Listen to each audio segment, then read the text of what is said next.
প্রথমে এই অডিওটি শুনুন।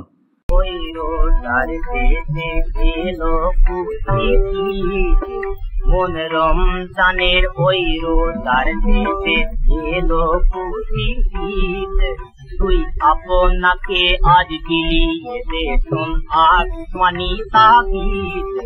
মন রমজানের ওই রোজার দেশে এলো পুতিত। শুনেছেন আপনাদের সবার কাছে পরিচিত একটি গান, কিন্তু আপনি কি বলতে পারবেন যে কণ্ঠটা আপনি শুনেছেন এই কণ্ঠটি আসলে কার?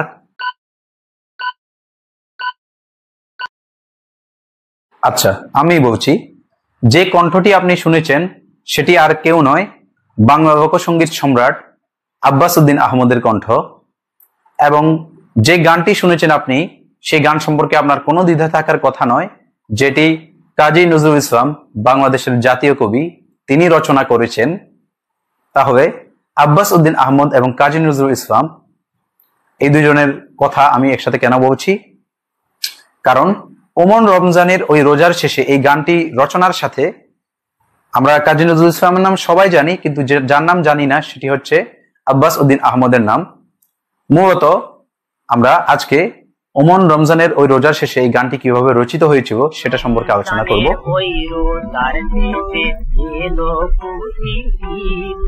1930-এর দশক, রেকর্ডিং প্রতিষ্ঠান থাকার কারণে ভারতীয় উপমহাদেশে তখন প্রচুর পরিমাণে গান রচনা করা হচ্ছিল এবং সেই গানগুলো গাওয়া হচ্ছিল।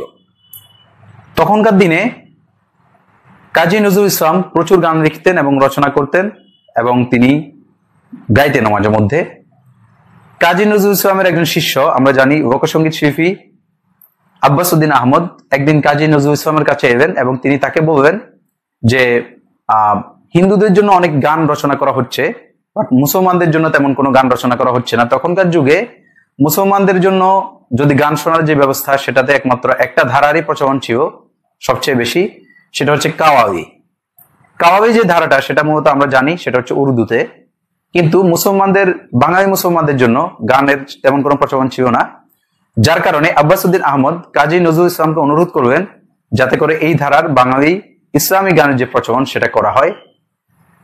কাজী নজরুল ইসলাম তার শিষ্য আব্বাস উদ্দিন আহমদকে বললেন, গ্রামোফোন যে কোম্পানিটি আছে তার একজন অন্যতম গুরুত্বপূর্ণ ব্যক্তিত্ব ভগবতী ব্যানার্জি, তার কাছে গিয়ে যোগাযোগ করে তাকে কথাটা বলার জন্য।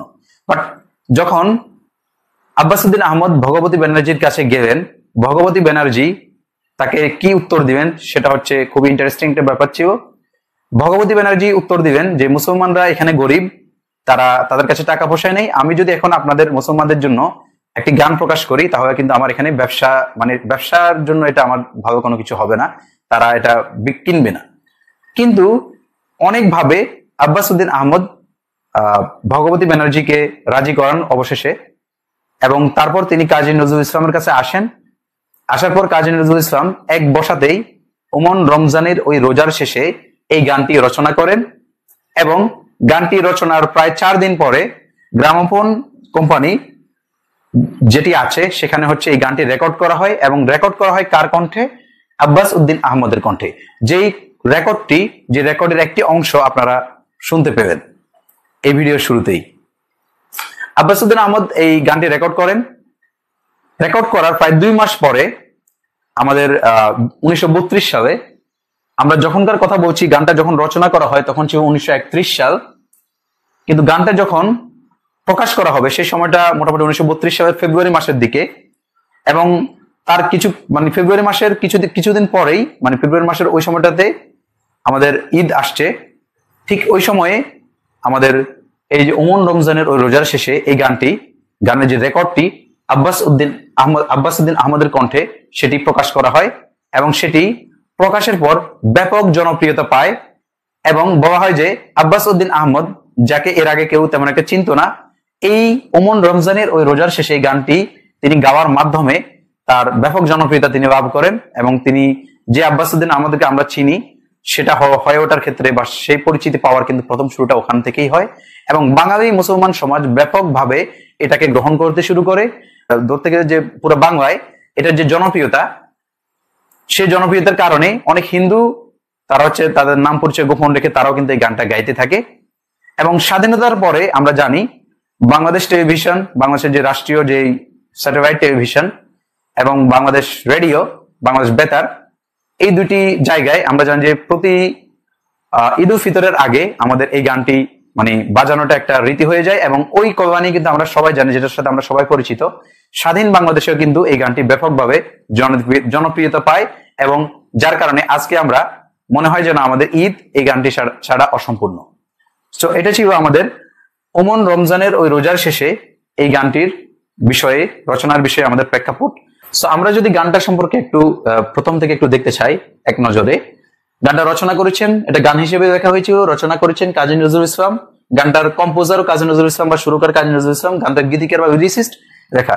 এখন আমি এখানে লিরিসিস্ট বা লিরিক্স দুইবার কেন লিখলাম, দেখেন অনেক গান আছে যেগুলোর কথা লেখে একজন, কিন্তু সেটাকে মানে গান হিসেবে রূপান্তর করার জন্য গানে যতটুকু লিরিক্স গাওয়া হবে সেটা আরেকজন করেন। সেই গানটা রচনাও করেছিলেন কাজী নজরুল ইসলাম এবং এই গানটার গীতিকারও লিরিসিস্টও কিন্তু আমাদের কাজী নজরুল ইসলাম এবং এই গানটা সুরও করেছিলেন আমাদের কাজী নজরুল ইসলাম। এবং সুর করে তিনি হচ্ছে আব্বাস উদ্দিন আহমদকে এটা শিখিয়ে দেন শুরুটা। এরপর আব্বাস উদ্দিন আহমদের কণ্ঠে এটা রেকর্ড করা হয়। পরবর্তীকালে এটা করা হয় 1931 সালে রচনাটা করা হয়। গানটা তিনি লেখেন কাজী নজরুল ইসলাম 1931 সালে।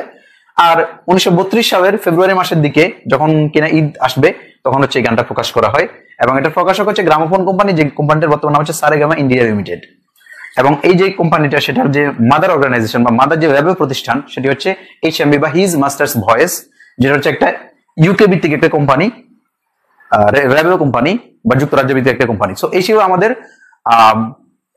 ওমন রমজানের ওই রোজার শেষে এই গানটি নিয়ে।